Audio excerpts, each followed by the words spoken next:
আমার প্রিয় ছাত্রছাত্রীরা, আমরা আবার চলে এসেছি আমাদের আজকের ক্লাস নিয়ে। তোমাদেরকেও ফিজিক্স ফর অল চ্যানেলে স্বাগত। আমরা ভেক্টর নিয়ে আলোচনা করছিলাম। বিগত ক্লাসগুলোতে ভেক্টরের কয়েকটি বিষয় নিয়ে আলোচনা হয়েছে। আজকে আমরা আলোচনা করব যে একটি ভেক্টরকে স্থানাঙ্কের সাহায্যে কী করে প্রকাশ করা যায় এবং তার সঙ্গে জড়িয়ে থাকা আরও নানান সম্পর্কিত বিষয়গুলো আজকে আমরা একটু পড়াশোনা করব। আশা করি তোমাদের আজকের ক্লাসটা খুব উপকার দেবে, তোমাদেরকে খুব সাহায্য করবে তোমাদের ভেক্টর পড়াশোনার ক্ষেত্রে। খুব গুরুত্বপূর্ণ আজকের ক্লাস। তো চলো আর কথা না বাড়িয়ে শুরু করা যাক। বা লেখচিত্র অঙ্কন করার ক্ষেত্রে, তো লেখচিত্রের একটা সাধারণ বিষয়গুলো একটু আমরা মনে করে নিই। লেখচিত্র আমরা এরকম দুটি অক্ষ রাখতাম, একটি এক্স অক্ষ, একটি ওয়াই অক্ষ, তাই তো? দ্বিমাত্রিক ক্ষেত্রে যদি হয় এই প্রত্যেকটা এদেরকে বলা হয় কোয়াড্রেন্ট। প্রত্যেককে কি বলা হয়? কোয়াড্রেন্ট বলা হয়। তাহলে এটা হলো ফার্স্ট কোয়াড্রেন্ট, এটা সেকেন্ড কোয়াড্রেন্ট, এটা থার্ড কোয়াড্রেন্ট, এটা ফোর্থ কোয়াড্রেন্ট, ঠিক আছে? এবং এই প্রত্যেকটি কোয়াড্রেন্টে অসংখ্য বিন্দু আছে। এই প্রত্যেকটা বিন্দুকে আমরা এক্স এবং ওয়াইয়ের একটি করে মান দ্বারা প্রকাশ করতে পারি। তা সেই এক্স এবং ওয়াইয়ের যে মান একটা বিন্দুর জন্য স্পেসিফাই করা হয়, সেই মান সমষ্টিটাকে বা সেই মানের যে সমষ্টি বা গোষ্ঠী তাদেরকে বলা হচ্ছে স্থানাঙ্ক। তাহলে এখানে দুটি মাত্রা আছে, এক্স আর ওয়াই। তাহলে এখানে একটা বিন্দুকে চিনতে গেলে, একটা বিন্দুকে খুঁজে পেতে গেলে, স্পেসিফাই করতে গেলে আমার দুটি সংখ্যা লাগবে। একটি এক্সকে নির্ধারণ করবে, একটি ওয়াইকে নির্ধারণ করবে। তাহলে এখানে স্থানাঙ্ক হবে দুটি। তাহলে সাধারণ রীতি হচ্ছে এক্স স্থানাঙ্ককে আগে লেখা, ওয়াই স্থানাঙ্ককে পরে লেখা। এখানে যদি কোনো একটি বিন্দু থাকে, তার ক্ষেত্রে এক্স এবং ওয়াই দুটি স্থানাঙ্ক হতে পারে। এক্স বলতে আমরা কি বুঝবো? এক্স অক্ষে এর দূরত্ব। ওয়াই বলতে আমরা কি বুঝবো? ওয়াই অক্ষে এর দূরত্ব। অর্থাৎ এই মানটি এক্সকে প্রকাশ করবে, এই মানটি ওয়াইকে প্রকাশ করবে, তাই তো? এগুলো মনে আছে আমাদের, আরেকবার জাস্ট মনে করে নিচ্ছি। এবং যখন প্রথম কোয়াড্রেন্টে থাকে তখন এক্স এবং ওয়াই উভয়ই ধনাত্মক বা পজিটিভ হয়। যখন দ্বিতীয় কোয়াড্রেন্টে চলে আসছে তখন এক্স হয়ে যাচ্ছে নেগেটিভ, ওয়াই থাকছে পজিটিভ। যখন তৃতীয় কোয়াড্রেন্টে চলে আসছে তখন এক্স এবং ওয়াই উভয়ই হয়ে যাচ্ছে, দুজনেই নেগেটিভ হয়ে যাচ্ছে, ঋণাত্মক হয়ে যাচ্ছে।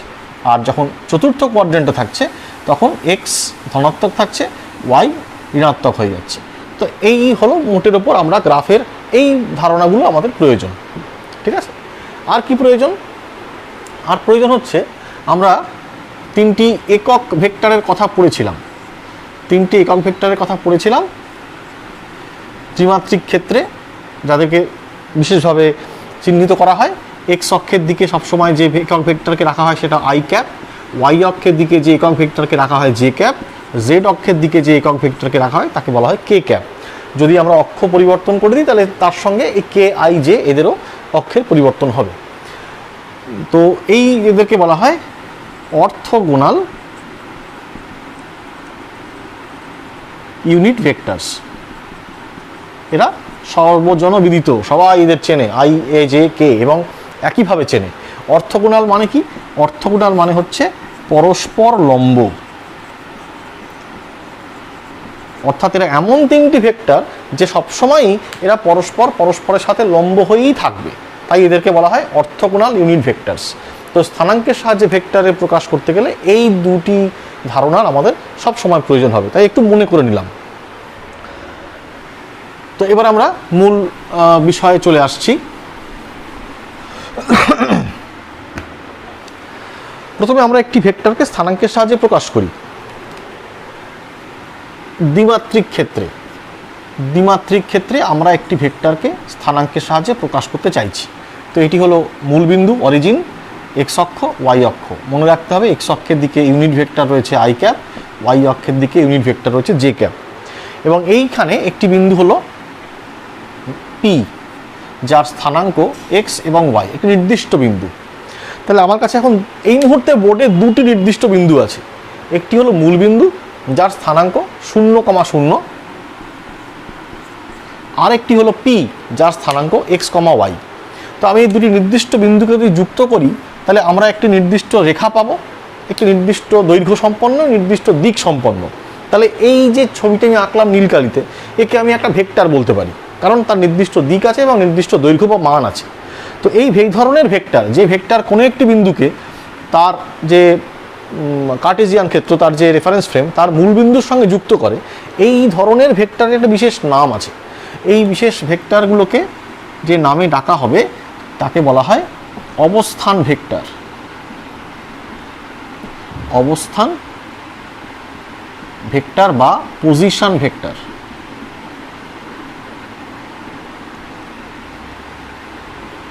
ঠিক আছে, অবস্থান ভেক্টর বা পজিশন ভেক্টর।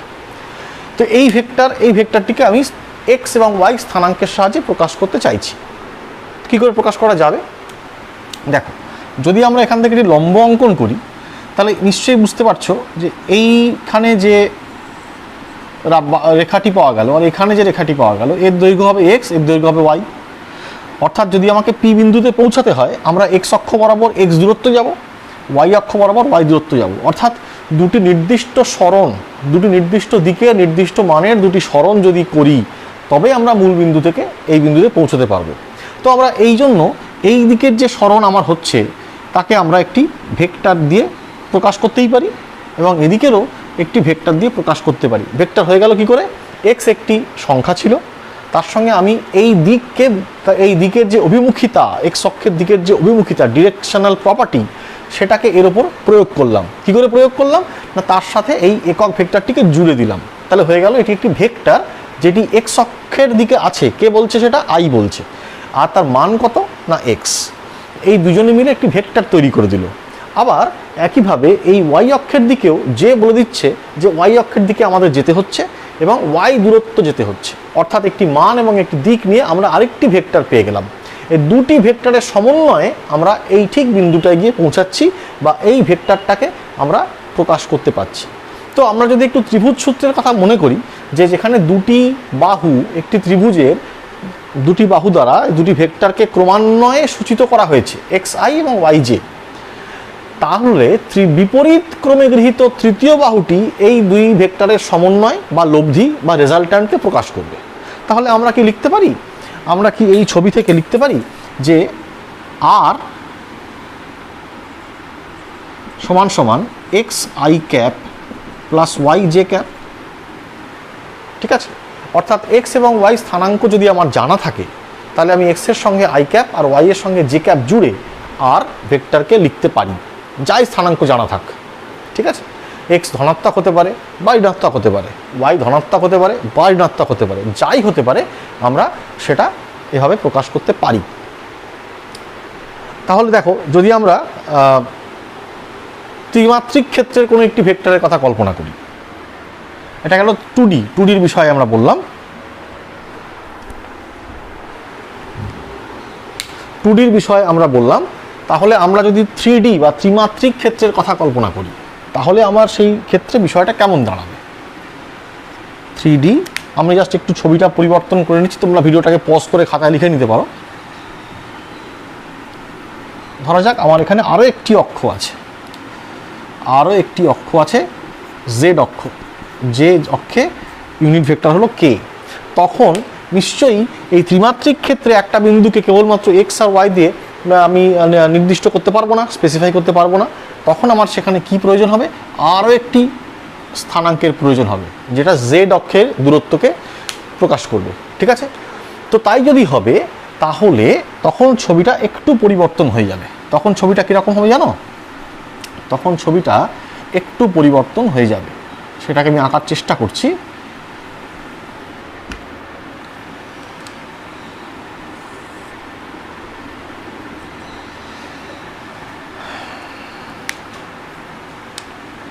ত্রিমাত্রিক ক্ষেত্রে ছবিটা আমি আঁকার চেষ্টা করছি। তখন সেটা কীরকম দাঁড়াবে?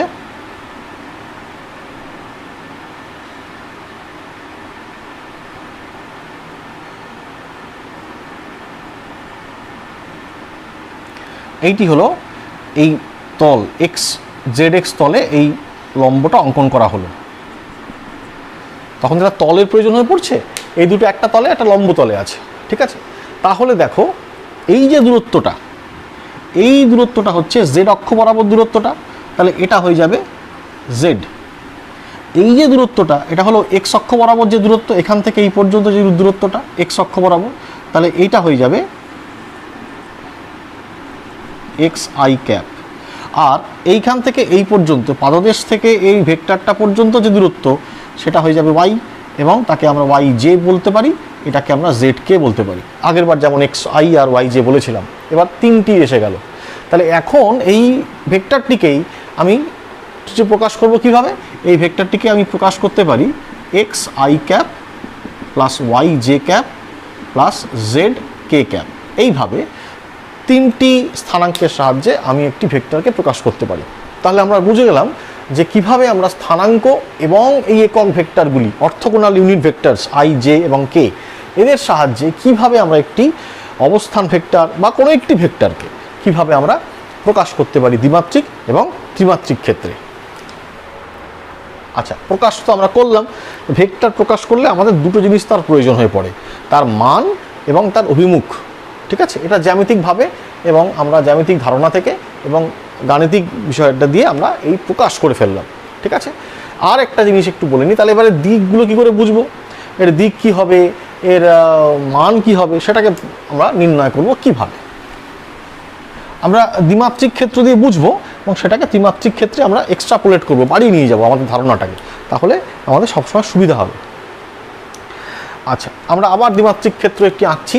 আমরা এখন কি করতে চাইছি? আমরা মান এবং দিক নির্ণয় করতে চাইছি। যে ভেক্টরটি আমি লিখেছিলাম, ঠিক আছে, যে ভেক্টরটি আমার লেখা ছিল আর x i cap plus y j cap, এই যে ভেক্টরটি লিখেছিলাম তার মান এবং অভিমুখ নির্ণয় করতে চাইছি। তো আমি একটি ক্ষেত্র আঁকলাম, দ্বিমাত্রিক ক্ষেত্র আঁকলাম এক্স ওয়াই। ঠিক আছে, যে দ্বিমাত্রিক ক্ষেত্রে একটি ভেক্টরও এঁকেছিলাম, মনে করে দেখো পি বিন্দু ছিল যার স্থানাঙ্ক ছিল এক্স ওয়াই। তো আমাদের কি প্রয়োজন? আমাদের প্রয়োজন হচ্ছে এই ভেক্টরের মান নির্ণয় করা এবং এই ভেক্টরের অভিমুখ নির্ণয় করা। এর অভিমুখ কীভাবে আছে? তো প্রথমে মান নির্ণয় করার ক্ষেত্রে আমি আবার এক্স আর ওয়াই এর সাহায্য নেব। এই মনে আছে এই অংশটির দূরত্বটা ছিল এক্স আর এই অংশের দূরত্ব ছিল বা ওয়াই, এবং এই ভেক্টরটিকে আমি এক্স আই ক্যাপ দিয়ে প্রকাশ করেছিলাম, এই ভেক্টরটিকে আমি ওয়াই জে ক্যাপ দিয়ে প্রকাশ করেছিলাম। ঠিক আছে, তো এই যে এক্স আই ক্যাপ ভেক্টর, এই এক্স আই ক্যাপ ভেক্টরের মান কত? X. Y j cap vector, y j cap ভেক্টরের মান কত? ওয়াই। তাহলে আমরা যদি ভেক্টরটাকে সরিয়ে দিয়ে একটা ত্রিভুজের কথা কল্পনা করতে পারি, যে ত্রিভুজ, আমার তো মান প্রয়োজন, অর্থাৎ আমি ভেক্টরের ভাবনাটা সরালাম আপাতত। তাহলে আমার কাছে একটি সমকোণী ত্রিভুজ এসে দাঁড়ালো যার অতিভুজ আর এবং এই দুটি বাহু ওয়াই আর জেড। তাহলে এতক্ষণে তোমরা নিশ্চয়ই বুঝে গেছো যে আমরা কি ফর্মুলা যেতে চলেছি। ঠিক ধরেছ, আমরা পিথাগোরাস থিওরেম অ্যাপ্লাই করব। তাহলে আর হয়ে যাবে x square plus y square. তাহলে এর মান কি হয়ে গেল? মান হয়ে গেল x square plus y square. ঠিক আছে, তো আর যদি এটি ত্রিমাত্রিক ক্ষেত্রের কথা ভাবি, এটা যদি ত্রিমাত্রিক ক্ষেত্রে হয়, এটা হচ্ছে 2Dর জন্য, 2 ডাইমেনশনালের জন্য। যদি ত্রিমাত্রিক ক্ষেত্রে হয় তাহলে সেটাও তোমরা নিশ্চয়ই বুঝতে পারছো, সেটা হয়ে যাবে x square plus y square plus z square, আর আর এর মান হবে root over of x square plus y square plus z square. এটা যেহেতু ভেক্টরের মানের কথা হচ্ছে, পরম মানই বলবো আমরা, অর্থাৎ এর কেবল ধনাত্মক মানটি আমরা নেব। বর্গমূল করার পরে যে ঋণাত্মক অংশটি আসবে আমি ঋণাত্মক মান নেব না, আমরা পরম মান বা অ্যাবসলিউট ভ্যালু, যাকে আমি মডিউলাস বা মড দিয়ে প্রকাশ করি, সেই মডিউলাস দিয়ে প্রকাশ করছি, বলার চেষ্টা করছি যে আমরা কেবলমাত্র ধনাত্মক বা পরম মানটিকেই নিচ্ছি। তো এইভাবে আমরা 2D এবং 3D দ্বিমাত্রিক এবং ত্রিমাত্রিক ক্ষেত্রে আমরা একটি স্থানাঙ্কের সাহায্যে প্রকাশিত যে ভেক্টর তার মান নির্ণয় করতে পারি। এর পরের প্রশ্ন আসছে দিক নির্ণয় করব কি করে? এই ভেক্টরটা দিক মানে আমি কিভাবে নির্ণয় করব? দিক বলতে আমরা কি বোঝাচ্ছি? দিক বলতে আমরা বোঝাচ্ছি যে এই ভেক্টরটি যে দুটো অক্ষ আছে এক্স এবং ওয়াই, এই দুটি অক্ষের সঙ্গে কি কি কোণ করেছে, বিভিন্ন অক্ষের সঙ্গে এই ভেক্টরটি কি কি কোণ করেছে। ধরা যাক এক্স অক্ষের সঙ্গে আলফা কোণ করেছে আর ওয়াই অক্ষের সঙ্গে বিটা কোণ করেছে। এই দুটি কোণের আমরা মান জানতে চাইছি। ঠিক আছে, অর্থাৎ ভেক্টরটি সমস্ত রকম অক্ষের সঙ্গে কি দিক তৈরি করেছে, কি দিক বা কি কোণ তৈরি করেছে, আমরা সেটা জানতে চাইছি। ঠিক আছে, তো দেখা যাক। দেখো, আবার আমি যদি ত্রিভুজের ক্ষেত্রে আসি, যে এক্স হলো ভূমি, ওয়াই হলো আর হলো অতিভুজ, তাহলে দেখো আমরা যদি লিখি এক্স বাই আর, মানে কি লিখলাম, ভূমি বাই অতিভুজ। ভূমি বাই অতিভুজকে আমরা কোন সূত্র দিয়ে চিনি, কস আলফা সূত্র দিয়ে চিনি। তাহলে আলফা হলো কস ইনভার্স এক্স বাই আর, বের করতে পারি এভাবে। আবার যদি আমরা ওপরে আবার একটি ত্রিভুজ কল্পনা করে নিই, তাহলে যদি এই বাহুটি নিশ্চয়ই বুঝতে পারছো এরও দৈর্ঘ্য এক্সই হবে, তাহলে এখানে একটি ত্রিভুজ হলো এক্স, এই বাহুটি ওয়াই। তাহলে এই ত্রিভুজটার ক্ষেত্রে ওপরের যে অংশে যে ত্রিভুজটি আছে তার ক্ষেত্রে দেখো ওয়াই হলো ভূমি, কেন না কোণের সঙ্গে এই বাহুটি যুক্ত আছে আর কোণের বিপরীত বাহু হলো লম্ব। তাহলে এই বাহুটি হলো ভূমি, ওয়াই হলো ভূমি, আর হলো অতিভুজ যেমন ছিল। তাহলে তার জন্য ওয়াই বাই আর যদি লিখি তাহলে লিখতে হবে কস বিটা, এবং সেক্ষেত্রে আমাদের বিটা কোণ হবে কস ইনভার্স ওয়াই বাই আর। তাহলে এটাও বুঝতে পারছো ত্রিমাত্রিক ক্ষেত্রে যদি আরেকটি অক্ষ থাকে এবং সেই অক্ষের সাথে কোণ যদি গামা হয়, তাহলে আমরা এরকম লিখতে পারবো z by r equal to cos gamma, বা gamma equal to cos inverse z by r. ঠিক আছে, মজার কথা হলো এই যে আর লিখেছি, এক্স লিখেছি, সব কিন্তু মান, সাংখ্য মান। ঠিক আছে, তা এইভাবে আমরা এই ভেক্টরগুলি বিভিন্ন অক্ষের সঙ্গে কি কি কোণ উৎপন্ন করছে সেই কোণগুলোর কোসাইন আমরা জানতে পারি। এবার এই কোসাইনগুলোর বিশেষ নাম আছে। এই কোসাইন যাদের কথা আমি লিখলাম, এই কস আলফা,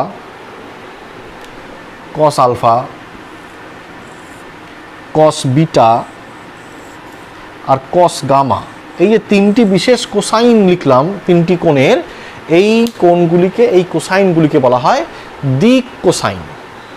এই কোসাইনগুলির নাম হলো দিক কোসাইন। ঠিক আছে, এবং এই দিক কোসাইনের একটি বিশেষ ধর্ম আছে। দেখা যাক সেই দিক কোসাইনের বিশেষ ধর্মটা কি। তো আমরা আরেকবার মনে করে দিই, আমরা এই সূত্রগুলো দিয়ে আমরা স্থানাঙ্কের সাহায্যে ভেক্টর প্রকাশ করার পর সেই ভেক্টরের মান কি করে নির্ণয় করতে হয় সেটা পেয়ে যাচ্ছি, আর এইখান থেকে আমরা পেয়ে যাচ্ছি কি করে ভেক্টরটি বিভিন্ন কোণ সৃষ্টি করছে বিভিন্ন অংশের সঙ্গে, সেটাও আমরা পেয়ে যাচ্ছি। আচ্ছা, এবার একটু আমরা দু একটা উদাহরণের সাহায্যে পুরো বিষয়টা একটু বুঝে নেওয়ার চেষ্টা করব। এতক্ষণ ধরে যা আমরা পড়াশোনা করলাম সেটাকে আমরা একটু উদাহরণের সাহায্যে বুঝে নিই। আমার কাছে কি কি সূত্র আছে আমি ত্রিমাত্রিক ক্ষেত্রটাই একবারে লিখে দিচ্ছি, পুরোটা একবার লেখা থাক। এর মান আমরা এখন অবধি যা জেনেছি, x square plus y square plus z square. আর কি জেনেছি, কস আলফা হলে এক্স বাই আর হবে, কস বিটা হলে ওয়াই বাই আর হবে, আর কস গামা হলে জেড বাই আর হবে। ঠিক আছে, এই অবধি আমাদের কাছে আছে। এবার আমরা কতগুলি উদাহরণ দিয়ে বোঝার চেষ্টা করব। ধরা যাক, প্রথমে আমরা যেটা বুঝতে চাইছি, মানে উদাহরণ কেন করব আমি একটু বলে রাখি, এই যে এই অবকাশে এটা বলার সুযোগ পেলাম। আমরা যে ভিডিওগুলো করছি মূলত সেই ভিডিওতে আমার তত্ত্বগত বা থিওরিটিক্যাল আলোচনা থাকছে। এবার এই যে থিওরি তোমরা শুনছো, মূলত এটা কি, এটা হচ্ছে কতগুলো বিষয় আমি তোমাদের সাথে শেয়ার করছি, তোমরা জানছো আসলে। এবারে এখানে তুমি তোমাকে হয়তো বাড়িতে বলে, বাবা মা বলে বা টিচাররা বলে, বুঝতে পেরেছো? এই বুঝতে পেরেছো বলতে কি বোঝায়, কি হলে তুমি বুঝবে যে তুমি বুঝেছো? সেটা হচ্ছে যে এই চ্যাপ্টারটা ভেক্টর যখন তুমি পড়ছো, বা যে কোনো চ্যাপ্টার, যে কোনো বিষয়ের যে কোনো চ্যাপ্টার যখন তুমি পড়ছো, তখন যদি চ্যাপ্টারের বিভিন্ন অংশে তুমি যে তথ্যগুলো পাচ্ছ বা যে তত্ত্বগুলো পাচ্ছ, থিওরি বা ইনফরমেশন যা যা পাচ্ছ, যদি তুমি তোমার মাথায় সেগুলোকে রিলেট করতে পারো, অর্থাৎ পরে যে তত্ত্ব আসছে সেই তত্ত্বের ক্ষেত্রে প্রাথমিক যে তত্ত্ব বা তথ্যের প্রয়োজন আছে সেই প্রয়োজনটা যদি মেলাতে পারো, তাহলে বুঝবে যে ও, তার মানে ওইটা থেকেই এইটা এসেছে, ওইটা জানি, ওই জানাটা আমার এখানে এটাকে মেনে নিতে সাহায্য করছে, কেন এরম হবে এটা বুঝতে সাহায্য করছে, তাহলেই বোঝা। পদার্থবিজ্ঞানের ক্ষেত্রে বিশেষত এইটুকুতে কাজ শেষ হয় না। আমরা এটা সবটা পড়ে নেবো, ভেক্টর সবটা পড়ে নেব, জেনে নেব। কিছু কিছু দু একটা করে উদাহরণ আমি এই জন্য করানোর চেষ্টা করব যাতে অল্প করে কিছুটা বুঝতে পারা যায়। কিন্তু আমাদের এর পরে এই পুরো ভেক্টর সংক্রান্ত বিভিন্ন ধরনের প্রশ্ন, প্রবলেম, সেগুলো নিয়ে আমরা ভিডিও করব। যতক্ষণ না সেই ভিডিওটা তোমরা দেখবে, যতক্ষণ না সেই প্রবলেমগুলো বাড়িতে নিজে প্র্যাকটিস করবে বা ভাববে, বা আমার সঙ্গেই না হয় ভাববে, যতক্ষণ না সেই পর্বটা সমাপন হবে, সেই পর্বটা শেষ হবে, ততক্ষণ কিন্তু পুরো চ্যাপ্টারটা শেষ হয়েছে বলে ধরে নেওয়া যাবে না। পদার্থবিজ্ঞানের মজাই হলো এটা যে প্রতি পদে পদে যদি আমরা প্রবলেম মানে বাস্তব সমস্যাকে অতিক্রম করতে করতে না যাই, সেই বাস্তব সমস্যাকে ফেস না করি, তাহলে আমি সত্যি যেটা শিখেছি বা সত্যি যেটা জেনেছি তার যথেষ্ট প্রয়োগ যদি ঘটাতে না পারি, তাহলে পুরো বিষয়টি সম্পূর্ণ হয় না। সেই জন্য আমরা কি করব, হয়তো এর জন্য ভিডিওটা একটু বড় হয়ে যাবে, একটু ধৈর্য ধরে দেখবে, কিন্তু আমার বিশ্বাস এক একটা ভিডিও শেষ হয়ে যাওয়ার পর এবং সেই বিষয়টা পাশে বই নিয়ে বসে পড়ার পর তোমাদের হয়তো খুব একটা আর প্রশ্ন থাকবে না, স্পষ্ট হতে আর বাকি থাকবে না।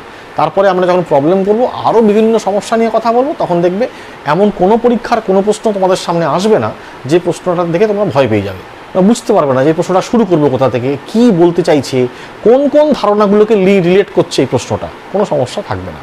তো এসো আমরা আজকে যা এতক্ষণ ধরে যা পড়লাম, আমরা তার উপরে দু একটা প্রশ্ন একটু দেখে নিই। ধরা যাক আমি প্রথমেই বলছিলাম অবস্থান ভেক্টরের কথা, ঠিক আছে? তো অবস্থান ভেক্টরের ক্ষেত্রে আমি প্রথমেই যে ভাবনাটা মাথায় আসছে, আমরা একটা দ্বিমাত্রিক ক্ষেত্র লেখচিত্র ধরে নিলাম, এক্স অক্ষ ওয়াই অক্ষ, সেখানে 4টি বিন্দু আছে, দেওয়া হলো 4টি বিন্দু এ, বি, সি আর ডি, ঠিক আছে? এই বিন্দুর স্থানাঙ্ক ধরা যাক 2,2, এই বিন্দুর স্থানাঙ্ক এক্স তো মাইনাস হবে, তাহলে -2,2, এখানে -2, এখানে 2,-2, ঠিক আছে? এই 4টি বিন্দুর অবস্থান ভেক্টর জিজ্ঞাসা করা হয়েছে। এই 4টি বিন্দুর অবস্থান ভেক্টর কি হবে? তো ঠিক আছে, প্রথমে আমি নাম দিয়ে দিই। এইটার অবস্থান ভেক্টরের নাম মনে করা যাক আর এ সাফিক্স, এইটার অবস্থান ভেক্টরের নাম মনে করা যাক আর বি সাফিক্স, এইটার অবস্থান ভেক্টরের নাম মনে করা যাক আর সি সাফিক্স, আর এইটির অবস্থান ভেক্টরের নাম মনে করা যাক আর ডি সাফিক্স। তাহলে দেখা যাক আর এ কি লিখবো আমরা, 2i cap plus 2j cap, যেহেতু 2 আর 2 দুজনেই প্লাস আছে, তাহলে আর বি ক্যাপ কী হবে, আর বি ভেক্টর, বি এর অবস্থান ভেক্টর কী হবে? দেখো এখানে -2 আছে, তাহলে আই এর সঙ্গে গেল -2, তারপরে ওয়াই পজিটিভ ধনাত্মক আছে, 2 এর সঙ্গে গেল জে ক্যাপ, তারপরে আসছে সি। তো আর সি দেখো দুটো উভয়ই ঋণাত্মক, দুটোই, তাহলে -2i ক্যাপ -2j ক্যাপ। আর ডি দেখো এক্স এর সঙ্গে ধনাত্মক আছে 2i ক্যাপ, আর ওয়াই এর সাথে আছে ঋণাত্মক মানে -2j ক্যাপ, ঠিক আছে? তাহলে এইভাবে আমরা 4টি বিন্দুর অবস্থান ভেক্টর লিখে ফেললাম, ঠিক আছে? এবার যদি জিজ্ঞাসা করা হয় যে প্রত্যেকটি, বুঝতেই পারছো যে বিন্দুটা দূরত্ব সবই 2 করে আছে, দূরত্বটা 2, তার চিহ্ন যাই থাক, অর্থাৎ এই ভেক্টর প্রত্যেকেরই দৈর্ঘ্য আসলে সমানই হবে, অর্থাৎ প্রত্যেকটি ভেক্টরের পরম মান কিন্তু আসলে একই হবে। তো সেই পরম মান যদি আমরা নির্ণয় করি, যদি প্রত্যেকটি ভেক্টরের পরম মান নির্ণয় করা যায়, তোমরা নিশ্চয়ই ভিডিওটা পজ করে এটা লিখে নেবে, নিজের একটু চেষ্টা করো, তারপরে আবার দেখবে সেটা কীরকম। পরম মান ধরো আমি যে কোনো একটি, আমি আর এ পরম মান নিচ্ছি, কি হবে? আর এর পরম মান, সরি পরম মানে তো ভেক্টর চিহ্ন দেওয়া হবে না, ভেক্টর চিহ্ন দিলেও তুমি মড দিলে বোঝা যাবে এর পরম মান, অথবা শুধু আর এ লিখবে। তাহলে সেটা কি হবে? √x², এক্স তো 2 আর y² ওয়াইও 2, তাহলে 8, অর্থাৎ 2√2। যদি আমরা মনে করি আমরা এই আর সি এর পরম মানটা দেখি, আমি সবটা দেখাচ্ছি না, তোমরা বুঝতেই গেছো, তোমরা বাকিটা করবে। তাহলে আর সি এর পরম মান কী হবে? -2² আবার -2², তাহলে কি থাকবে? সেই দেখো 4 আর 4 8 এবং 2√2, ঠিক আছে? তো অর্থাৎ প্রত্যেকটি ভেক্টরের পরম মান একই, দৈর্ঘ্যটা একই। এভাবে আমরা অবস্থান ভেক্টরের মান এবং অভিমুখ মানে মান নির্ণয় করতে পারি। অভিমুখটা এখনো করিনি, অভিমুখটা বলছি।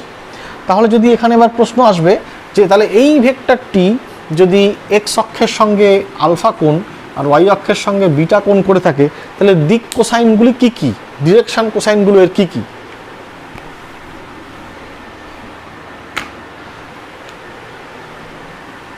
তো দেখা যাক ডিরেকশন কোসাইনগুলো কি কি হবে।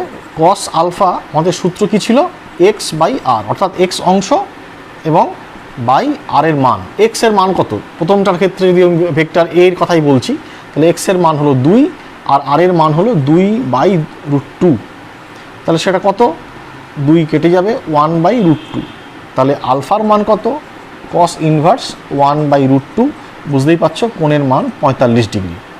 এটা অন্য কিছু হতে পারতো, ছবির মান যেমন আছে সেই অনুযায়ী। তাহলে একইভাবে cos বিটা কি হবে? cos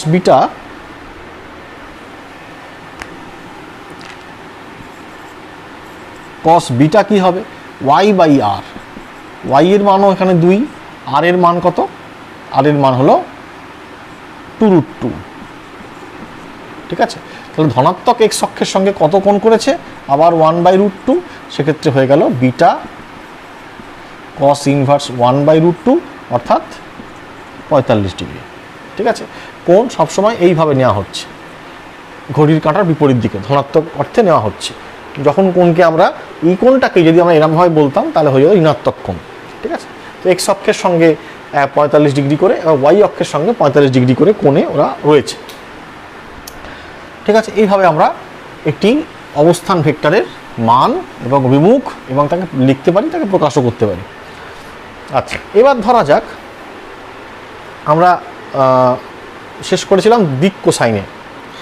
আচ্ছা ঠিক আছে, দিক কোসাইনের একটি বিশেষ ধর্ম আছে। দেখো, cos আলফা ছিল কি? x/r। আমি যদি মানগুলিকে ভেঙে লিখি তো x² plus r² plus z²। cos beta তাহলে মান হবে y/x² plus y² plus z²। cos গামার মান হবে z/x² plus y² plus z²। ঠিক আছে, তাহলে cos আলফা, বিটা, গামা তিনজনের মান আমার কাছে আছে। আচ্ছা, তোমরা একটু করে চেষ্টা করে দেখো তো, cos² alpha plus cos² beta plus cos² gamma যোগ করলে কত হয়? ভিডিওটা পজ করে এদেরকে করার চেষ্টা করো। যদি করা যায় তাহলে আসবে x² by x² plus y² plus z², y² by x² plus y² plus z², আর z² by x² plus y² plus z²। ঠিক আছে, তার মানে কি দাঁড়াচ্ছে শেষ অবধি? এই হলো x² plus y² plus z² by x² plus y² plus z², অর্থাৎ হলো 1। তাহলে আমরা কি শিখলাম? যে cos² alpha, cos² beta, cos² gamma তিনটি যদি দিক কোসাইন হয় তাহলে দিক কোসাইনকে বর্গ করে যোগ করলে তাদের মান হয় 1। এইটা আমরা শিখলাম। এটা হলো দিক কোসাইনের একটি বিশেষ ধর্ম। আচ্ছা, এবার আরেকটি জিনিস বলি। তো আমরা তো ভেক্টর শিখলাম, একটা ভেক্টরকে স্থানাঙ্কের সাহায্যে প্রকাশ করাও শিখলাম, তার মান এবং তার অভিমুখ বিভিন্ন অক্ষের সঙ্গে কোণ কত সেগুলো নির্ণয় করা আমরা শিখলাম। আচ্ছা, এবার বলো তো, আমরা যে কোনো একটা ভেক্টর যদি তোমাকে দেওয়া হয়, ধরা যাক তোমাকে দেওয়া হয়েছে একটি ভেক্টর এ, ধরা যাক এ ভেক্টরকে লেখা হয়েছে ai cap plus bj cap plus ck cap. ঠিক আছে, এবং এর মানও তোমাকে নির্ণয় করতে বলা আছে, তুমি নির্ণয় করতে পেরেছো a² b² c²। এটা এবার অভিমুখ বলতে আমরা কি বার করেছি এখনো পর্যন্ত? আমরা এখনো পর্যন্ত নির্ণয় করেছি এ ভেক্টরটি x অক্ষ, y অক্ষ আর z অক্ষ এই তিনটি অক্ষের সঙ্গে কি কোণ করে থাকে, এটা আমরা পেয়েছি। কিন্তু যদি এই ভেক্টরটিকে লিখতে হয়, ধরো আমি এরকমভাবে লিখছি, একটা ভেক্টর মানে কি থাকবে? একটা ভেক্টরের অর্থ হলো তার একটি মান থাকবে এবং তার সঙ্গে একটি দিক থাকবে। এখানে কে থাকবে? এখানে cos আলফা নাকি cos বিটা নাকি cos গামা? এখানে কেউ থাকবে না, কারণ cos আলফা যদি থাকে সেটা কেবলমাত্র x অক্ষের সঙ্গে তার দিক কত, তার কোণ কত বোঝাচ্ছে। y এবং z এর তথ্য সেখানে নেই। সে একইভাবে cos বিটা বা cos গামা থাকলেও হবে না। যদি তিনজনকে রাখতে হয়, কীভাবে রাখা হবে? তাদের মধ্যে অপারেটর কি থাকবে? যোগ, বিয়োগ, গুণ না ভাগ? তো এই বিষয়গুলো কোনোটাই আসছে না, কোনোটাই যথেষ্ট বিশ্বাসযোগ্য হচ্ছে না। তো কি করা যেতে পারে, এখানে থাকবে একটি একক ভেক্টর, এটা আমরা প্রথম দিনের ক্লাসে বোধহয় বলেছিলাম, একটি একক ভেক্টর থাকবে।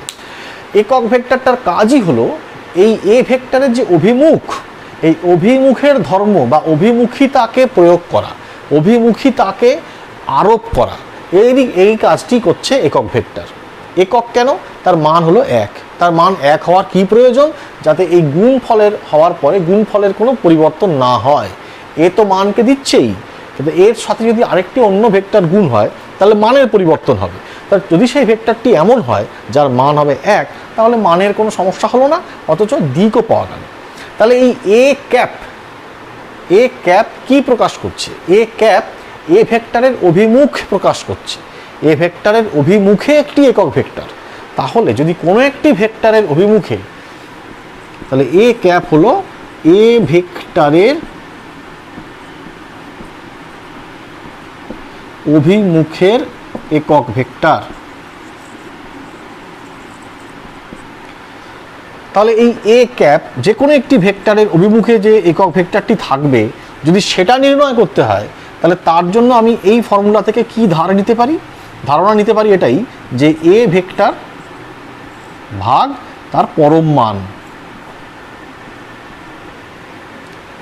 যদি করা যায় তাহলে যা পাবো সেটা হবে ওই ভেক্টরের অভিমুখে একটি একক ভেক্টর। তাহলে এইভাবে আমরা কোনো একটি ভেক্টরের অভিমুখে একটি একক ভেক্টর নির্ণয় করতে পারি। তো ঠিক আছে, দেখা যাক আমাদের কাছে একটি ভেক্টর ধরা যাক দেওয়া হলো। আর একটা উদাহরণ নিয়ে দেখি। একটি ভেক্টর দেওয়া হলো, দিয়ে বলা হলো যে তার মান তো তুমি নির্ণয় করতে শিখেছো, এক্স এবং ওয়াই এবং জেড অক্ষের সঙ্গে কি কোণ করে ডিরেকশন কোসাইন নির্ণয় করতে শিখেছো। তুমি এখন আমাকে বলো সেই ভেক্টরের অভিমুখে একটি একক ভেক্টর যদি হয় তা সে কেমন হবে, মানে সেই ভেক্টরটি দেখতে কেমন হবে। ধরা যাক আমরা একটি ভেক্টর নিচ্ছি, আমি একটু পরিশ্রম কম করলাম, তোমাদেরকে একটু লিখে নিতে হবে। ধরা যাক আমাদের কাছে ভেক্টরটা হলো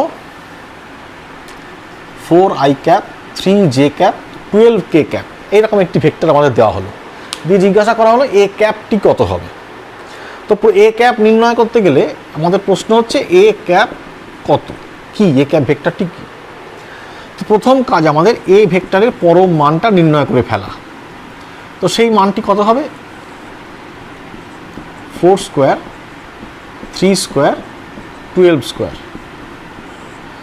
16 9 144, অর্থাৎ যোগ করলে আসছে 169, তার রুট করলে হবে 13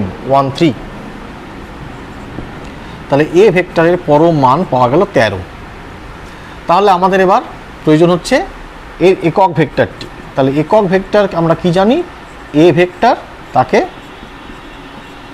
পরম মান দিয়ে ভাগ করলে পাওয়া যাচ্ছে একক ভেক্টর। তাহলে যেটা হলো যে এ vector 4i cap 3j cap 12k cap, তাহলে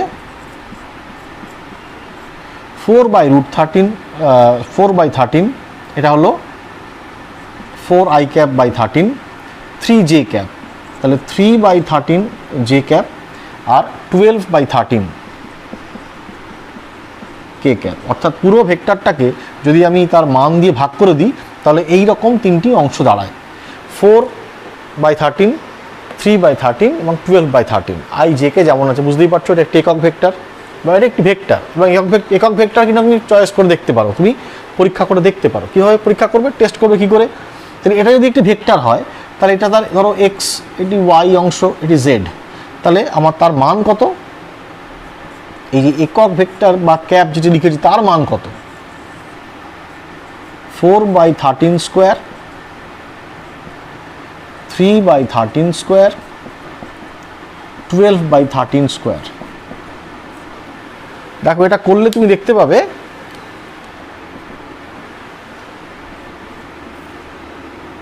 4 square plus 3 square plus 12 square, অর্থাৎ উপরেও 169 হবে আর নিচেও 13 স্কোয়ার লসাগু করে 169 হবে। তাহলে কি হলো, এটা হয়ে গেল 1। তাহলে দেখলে যে ভেক্টরটা আমরা পেয়েছিলাম তার মান বেরোলো 1, অর্থাৎ সেটি একটি একক ভেক্টরই হয়েছে। তো এইভাবে আমরা যে কোনো একটা ভেক্টরের অভিমুখে আমরা একটি একক ভেক্টর নির্ণয় করতে পারি।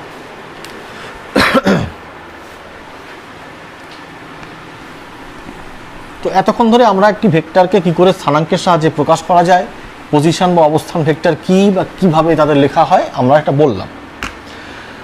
এবারে ধরা যাক ব্যাপারটা যদি এরকম হয় যে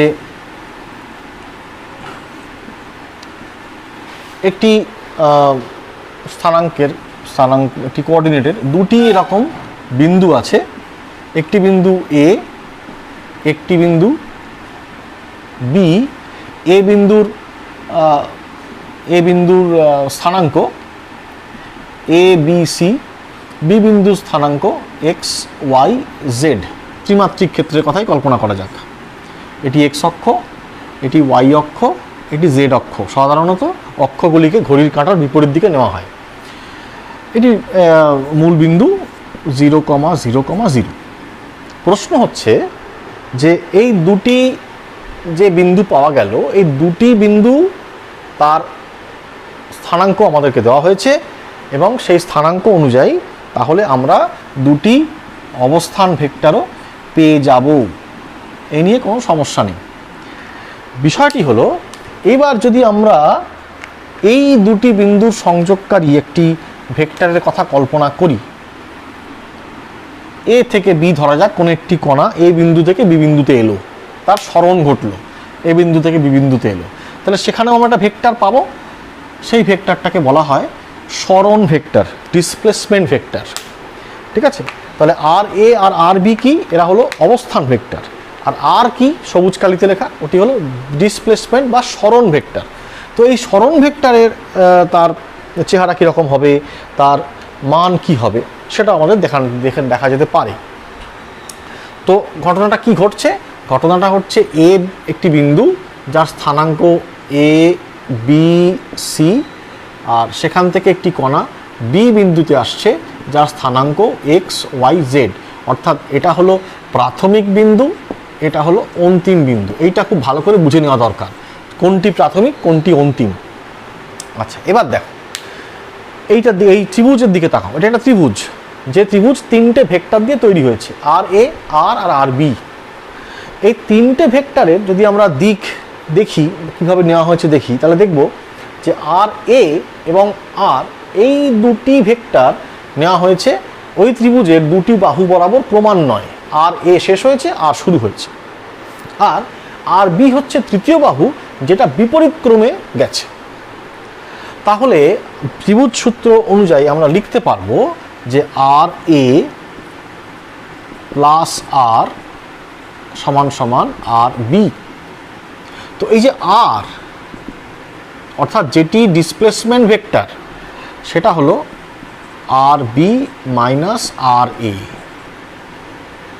অর্থাৎ আমার কাছে আর বি অর্থাৎ অন্তিম যে বিন্দু তার যে অবস্থান ভেক্টর, তার থেকে প্রাথমিক বিন্দুর অবস্থান ভেক্টরকে যদি বিয়োগ করা যায়, তাহলেই আমরা পেয়ে যাব সরণ ভেক্টরটি। ঠিক আছে, তাহলে কিরকম দাঁড়াবে জিনিসটা?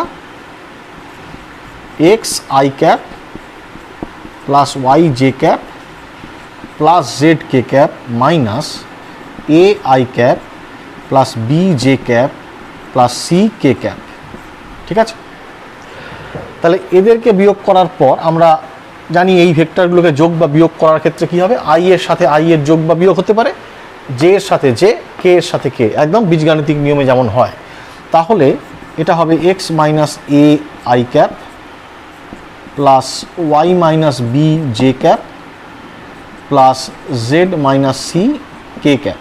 তাহলে এইটি হলো এ থেকে বি বিন্দুর সরণ ভেক্টর। এ থেকে বি মনে রাখতে হবে, অন্তিম থেকে প্রাথমিকটাকে বিয়োগ করা হবে। কাজেই যদি বি থেকে এ ধরতাম, তাহলে বি থেকে এ যদি হতো, তাহলে এই আর বি আর বি তখন একদিকে হতো, আর এ হতো বিপরীত দিকে বা বিপরীত ক্রমে। তখন এই সূত্রটা আমরা অন্যভাবে লিখতাম, তখন এখানে বি আসতো, এখানে আর এ আসতো। কাজেই খেয়াল রাখতে হবে যে কি করে আমরা ডিসপ্লেসমেন্ট ভেক্টরটাকে চিহ্নিত করছি, অন্তিম থেকে প্রাথমিককে আমরা বিয়োগ করছি। তো এইভাবে আমরা সরণ ভেক্টরকে নির্ণয় করতে পারি। দুটি যদি আমাদের কাছে অবস্থান ভেক্টর থাকে বা দুটি স্থানাঙ্ক থাকে, তাহলে তাদের মধ্যে অন্তিম থেকে প্রাথমিককে আমরা বিয়োগ করে আমরা সরণ ভেক্টর নির্ণয় করতে পারি। বহু ক্ষেত্রে আমাদের এই সরণ ভেক্টরের প্রয়োজন পড়বে। এবারে সরণ ভেক্টরও একটা ভেক্টর যাকে আমরা স্থানাঙ্ক দিয়ে প্রকাশ করেছি, তাহলে তার ক্ষেত্রে একইভাবে মান, অভিমুখ, একক ভেক্টর সবই নির্ণয় করা যায়। যা যা করেছি এখনো পর্যন্ত সবটাই করা যায়, শুধু অবস্থান ভেক্টরের সঙ্গে একটা মৌলিক পার্থক্য আছে, সেটা একটু বলার চেষ্টা করি। ধরো আমার কাছে এই ছবিটি আছে, ঠিক আছে?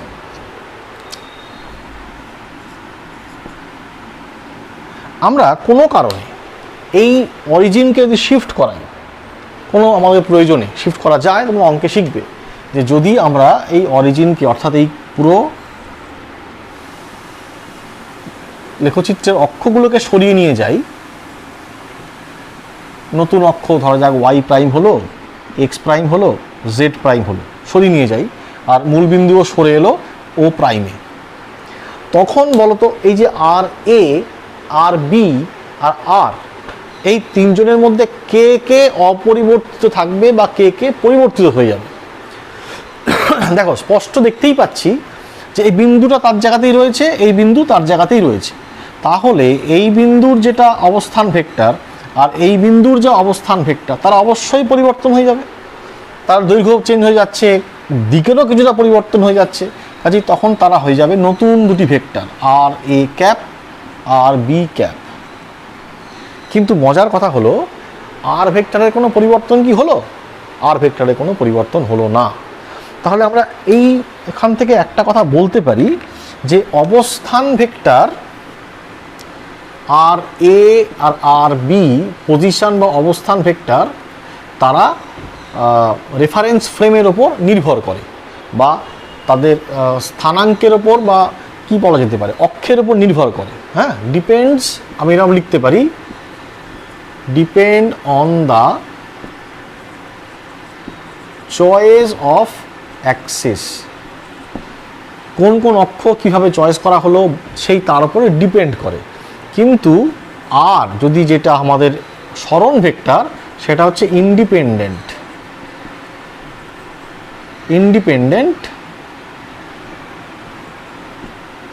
Of any Axis.